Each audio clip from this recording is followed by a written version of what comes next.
Item ಯಾವುದೇ ಇರಲಿ try ಮಾಡಿ ಆಚಿ ಚಿಕನ್ ಮಸಾಲಾ. ಕೊಡಗು ಆಯ್ತು. ಇದೀಗ ಕಾಫಿ ನಾಡ್ನಲ್ಲಿ ಯುವತಿ ನಾಪತ್ತೆಯಾಗಿದ್ದಾಳೆ. ನಿಗೂಢವಾಗಿ ನಾಪತ್ತೆಯಾದಂತ ಕೇರಳದ ಪಾಲಕ್ಕಾಡ್ನ ನಂದನ. ಕೊಡಗು ಆಯ್ತು, ಅಲ್ಲಿ ಯುವತಿ ನಾಪತ್ತೆಯಾಗಿದ್ಲು, ಈಗ ಪತ್ತೆಯಾಗಿದ್ದಾಳೆ. ರೋಚಕ ಕಾರ್ಯಾಚರಣೆ ನಡೆಯಿತು. ಈಗ ಸದ್ಯ ಕಾಫಿ ನಾಡ್ನಲ್ಲೂ ಕೂಡ ಯುವತಿ ನಾಪತ್ತೆಯಾಗಿರುವಂತ ಘಟನೆ ನಡೆದಿದೆ.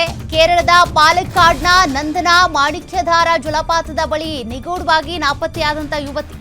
ನಾಪತ್ತೆಯಾಗಿ 17 ಗಂಟೆ ಕಳೆದ್ರೂ ಕೂಡ ಯುವತಿ ನಂದನ ಇನ್ನೂ ಪತ್ತೆಯಾಗಿಲ್ಲ.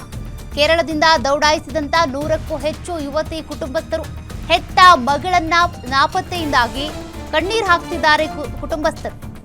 ಬೇಗ ಪತ್ತೆ ಹಚ್ಚಿ ಅಂತ. ಇನ್ನು ಕೇರಳದಿಂದ 40 ಜನರ ತಂಡದೊಂದಿಗೆ ಪ್ರವಾಸಕ್ಕೆ ಬಂದಿದ್ದಂತ ಯುವತಿ ಕುಟುಂಬ ಸದಸ್ಯರೊಡನೆ ಜಲಪಾತ ವೀಕ್ಷಿಸ್ತಾ ಇದ್ದಂತ ಸಂದರ್ಭದಲ್ಲಿ ನಾಪತ್ತೆ ಆಗಿದ್ದಾಳೆ. ಈ ವಿಚಾರ ಗೊತ್ತಾಗ್ತಾ ಇದ್ದಂತೆ ಅರಣ್ಯ ಹಾಗೂ ಪೊಲೀಸ್ ಸಿಬ್ಬಂದಿ ಶೋಧ ಕಾರ್ಯವನ್ನ ನಡೆಸ್ತಾ ಇದ್ದಾರೆ. 17 ಗಂಟೆ ಆಯಿತು ನಾಪತ್ತೆ ಆಗಿ. ಯುವತಿಗಾಗಿ ಈಗ ಶೋಧ ಕಾರ್ಯ ಮುಂದುವರೆದಿದೆ. ಅರಣ್ಯದೊಳಗೆ ಡ್ರೋನ್ ಬಳಸಿ ನಂದನಗಾಗಿ ಹುಡುಕಾಟ ನಡೆಸುತ್ತಿದ್ದಾರೆ.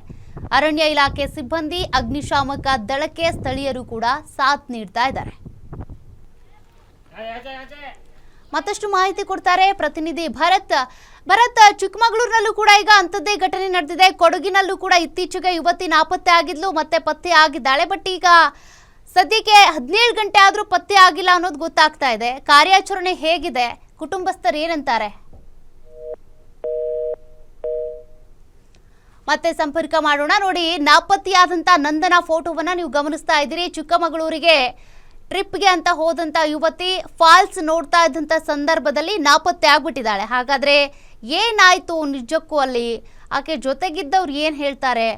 ಮತ್ತೆ ಆಕೆ ಕಳೆದೋಗಿ ಈಗ 17 ಗಂಟೆಗಳೇ ಆಗಿ ಹೋಗಿದೆ. ಆಕೆಯನ್ನು ಹುಡ್ಕೋದಕ್ಕೆ ಅಂತ ಈಗ ತಂಡೋಪತಂಡವಾಗಿ ಅಗ್ನಿಶಾಮಕ ದಳ ಸಿಬ್ಬಂದಿ, ಅರಣ್ಯಾಧಿಕಾರಿಗಳು ಎಲ್ಲರೂ ಕೂಡ ಅಲ್ಲೇ ಬಿಟ್ಬಿಟ್ಟಿದ್ದಾರೆ. ಇನ್ನು ಡ್ರೋನ್ ಕ್ಯಾಮರಾವನ್ನ ಬಳಸಿ ಕೂಡ ಹುಡುಕಲಾಗುತ್ತೆ. ಆಕೆ ಏನಾದರೂ ಕಾಡಲ್ಲಿ ಮಿಸ್ ಆದ್ಲಾ, ಓಡಾಡ್ಕೊಂಡಿದ್ದಾಳ, ಅಥವಾ ಪ್ರಜ್ಞೆ ತಪ್ಪಿ ಬಿದ್ದಿದ್ದಾಳ, ಏನ್ ಕತೆ? ಮತ್ತೊಂದಷ್ಟು ಆಯಾಮದಲ್ಲಿ ನೋಡೋದಾದ್ರೆ ಕಾಡು ಪ್ರಾಣಿಗಳ ಹಾವಳಿ ಕೂಡ ಇರುತ್ತೆ, ಅದರತ್ತನೂ ಗಮನ ಹರಿಸಬೇಕು.